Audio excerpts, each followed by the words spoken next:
The pre-dawn fog enveloped the ruins of an unnamed European city, concealing the outlines of twisted buildings that resembled the skeletons of enormous prehistoric creatures. The silence was broken only by the distant rumble of artillery, like the grumbling of a waking volcano and the rare clatter of falling stones. Suddenly, a silhouette appeared in a doorway. It moved heavily yet inexorably, as if cast from metal. The rays of the rising sun momentarily snatched a strange detail from the gloom. The man's chest and abdomen were covered by a solid steel shield, gleaming dully in the morning light. The enemy, entrenched in a fortified basement opposite, opened a barrage of fire.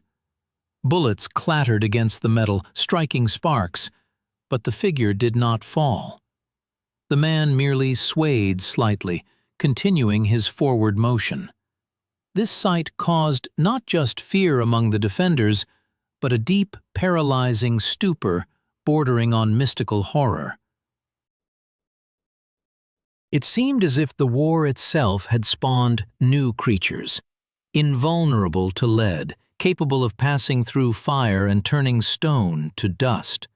Behind this steel giant, other similar figures were visible. They did not run, did not shout, "Hurrah!" They worked. One carried heavy cylinders on his back, another clutched bundles of grenades, a third dragged boxes of TNT.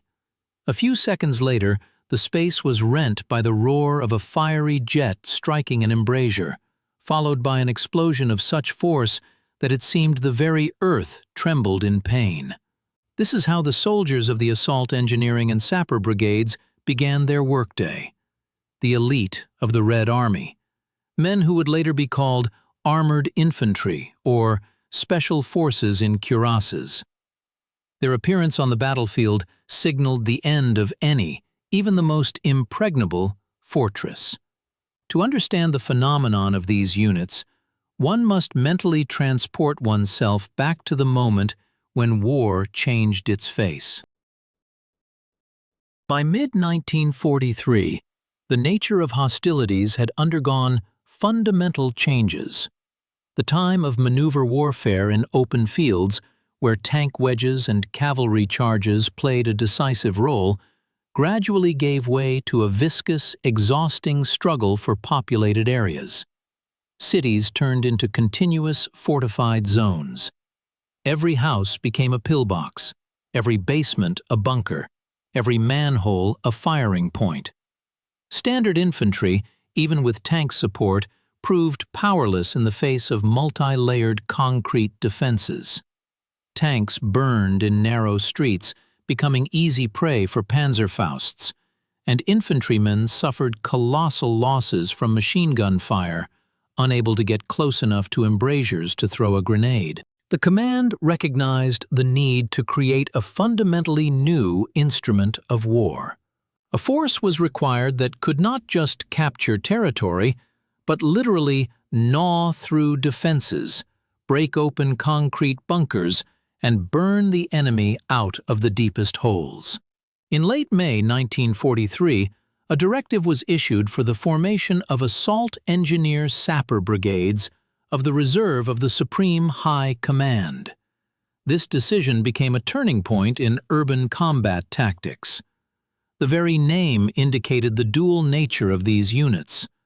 They were engineers, capable of building and demining, but their main task was assault. It was a fusion of high technical intelligence and unrestrained striking power.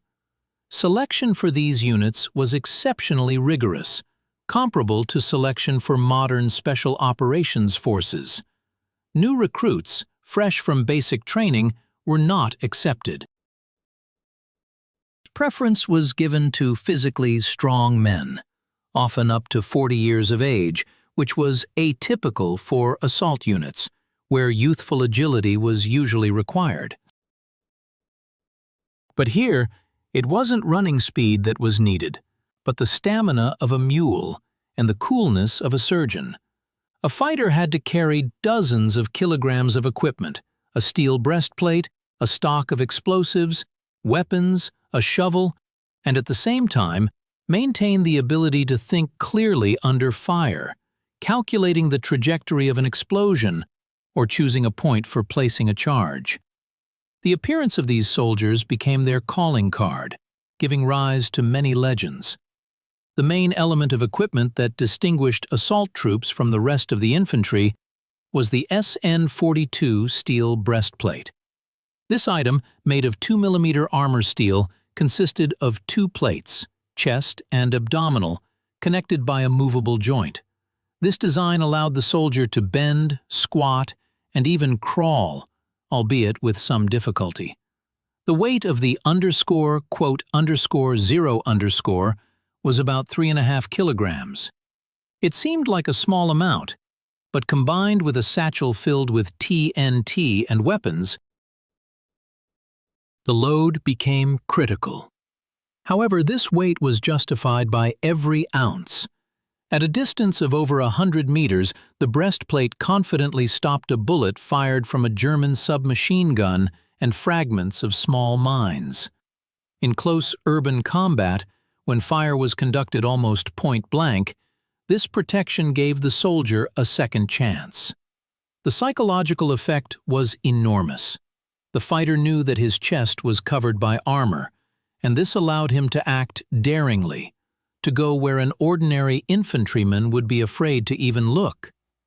For additional shoulder protection, special cotton pads were used on the inside, and wearing the cuirass itself required wearing a quilted jacket underneath to cushion the impact of the bullet's kinetic energy. Otherwise, even if the metal was not penetrated, the impact could lead to fractured ribs or severe internal organ contusions. The armament of the assault troops was an arsenal of destruction in miniature. In addition to the familiar PPSH and PPS submachine guns, which were valued for their high rate of fire, sappers actively used ROKS, 3 backpack flamethrowers.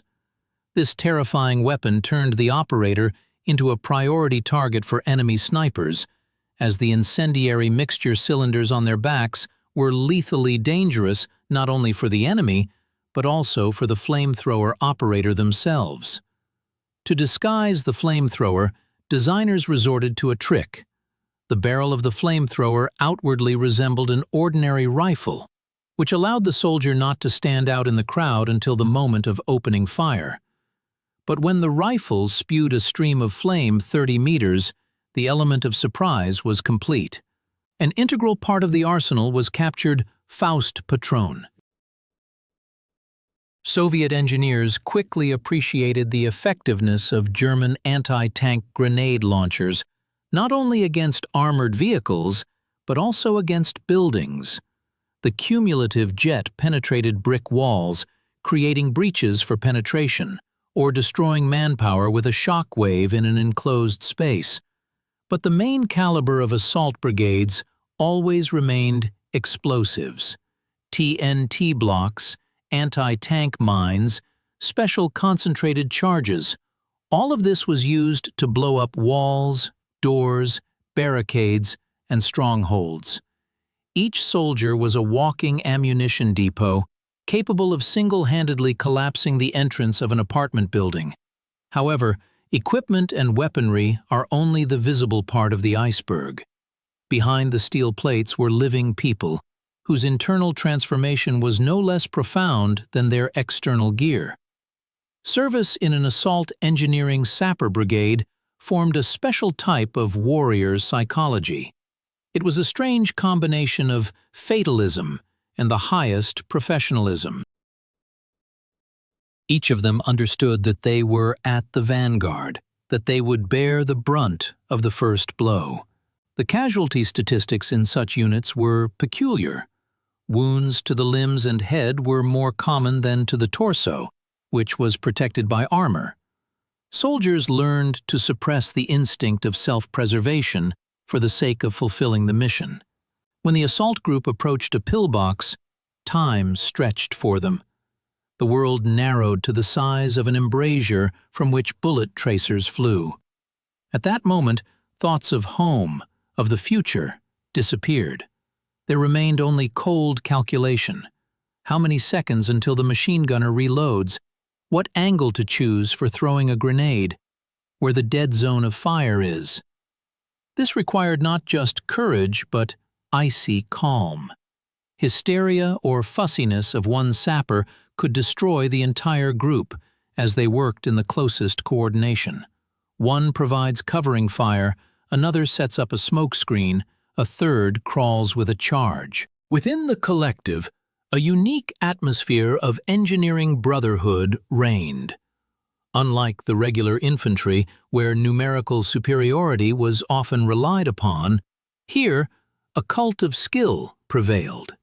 Respect was earned by those who could identify a load-bearing wall at a glance, who knew how to tie complex knots for lowering explosives into a ventilation shaft, who could determine the type of mine underfoot by sound. These were the intellectuals of destruction. They discussed not only how to capture an objective, but also how to do so with minimal expenditure of explosives and maximum efficiency. For them, war transformed into a complex engineering problem, where the enemy was merely one of the variable factors hindering the work. Their philosophy of war fundamentally differed from the generally accepted one. If traditional war is a clash of wills, then the war of engineer assault brigades is a clash of man with matter. Their primary enemy was often not Wehrmacht soldiers, but concrete, steel, stone, and earth. They waged war against architecture. A city ceased to be a place for living for them and became a set of tactical obstacles. The beautiful facades of old buildings were viewed solely as cover, architectural monuments as strongholds. Here arose a profound paradox. Creators by their very nature, engineers called to build bridges and roads, became the most effective destroyers in history. They used their knowledge of material resistance to overcome that resistance in the most destructive way. It was a conflict between the humanistic essence of the builder and the harsh necessity of destruction. But it was precisely this conflict that gave birth to unique tactics. They did not storm walls head-on if they could be bypassed or blown up from below. They did not rush into danger if a path could be burned through with a flamethrower. It was a war of intellect against the brute force of concrete. A turning point in the history of the use of these brigades was the Red Army's transition to full-scale assaults on fortress cities in Europe. Until then, sappers were often used for demining and building crossings, but it was in East Prussia, Poland, and Germany that their potential was fully revealed. The landscape of war changed. Now it was old European cities with narrow streets, stone houses with thick walls, and a developed network of underground passages. Here, tanks became clumsy giants, trapped in stone snares, and aviation could not deliver pinpoint strikes without risking hitting their own. The armored ones emerged onto the scene. They became the keys to the cities. Command began dividing assault groups into subgroups: demolition, capture, fire support. This structure worked as a single mechanism. The transformation in the consciousness of combined arms army commanders was that they stopped sending infantry to their deaths and learned to wait until the sappers had done their work. First comes the sapper, then everyone else. This principle, written in blood, became an axiom of urban battles in 44 and 45. The culmination of the combat path of the assault engineering sapper brigades was the storming of Königsberg in the spring of 1945. This fortress city was considered impregnable. The system of forts encircling the city represented the pinnacle of fortification art. Walls several meters thick, deep water moats, multi-level casemates. The Germans were confident that the Red Army would get bogged down here for months. But the assault lasted only 4 days. The role of the armored infantry here was decisive. A striking example is the assault on Fort No. 5, King Friedrich Wilhelm III. Sappers, under the cover of smokescreens and artillery fire, crossed the moat on rafts and assault bridges. Reaching the walls of the caponnière, they planted high explosive charges of enormous power. The explosions shook the ancient walls, creating breaches into which assault groups with flamethrowers immediately rushed. In the confined space of the casemates, the flamethrower became a weapon of absolute dominance. The psychological impact on the garrison was such that many surrendered as soon as they saw people in steel cuirasses breaking through smoke and flame. Berlin became the final chord. Here, the density of troops and concrete reached its apogee. Battles were fought not just for every street, but for every floor, every apartment. Assault brigades cut passages through the walls of houses, creating corridors within blocks so that infantry could move without going out into streets exposed to fire. They blew up barricades blocking avenues, descended into the subway to prevent the enemy from breaking through underground communications. In the Reichstag area, the concentration of assault groups was maximal. It was the sappers who cleared the way for the standard-bearers, neutralizing the last pockets of resistance in the basements and on the upper floors. The sight of smoke-blackened, gray, dust-covered men in bullet-dented steel breastplates on the steps of the Reichstag became a symbol that Europe's most powerful war machine was not just stopped, but dismantled and destroyed. In this final confrontation, the entire essence of technical warfare was manifested. Sappers used captured Faustpatronen by the thousands, employing them as pocket artillery. They drove self-propelled guns into direct fire, indicating targets with tracer bullets. It was a symphony of destruction, conducted by engineers in steel armor. Their actions in Berlin proved that there is no fortress that cannot be taken if the right combination of intelligence, explosives, and courage is applied. Today, looking back at those events, we can draw important lessons that go beyond military history. The history of assault brigades is a history of adaptation. When old methods stopped working, the system found the strength to create something fundamentally new, abandoning templates. This is an example of how specialization triumphs over versatility in critical conditions. Ordinary infantry was versatile, but in the hell of urban combat, narrow specialists were needed. Furthermore, it is a reminder of the price of progress. We often admire the technical characteristics of weapons, but forget the inhuman strain their use demanded. The SN-42 steel breastplate is not just a piece of metal, it is a symbol of the burden of war that a man literally carried on his shoulders.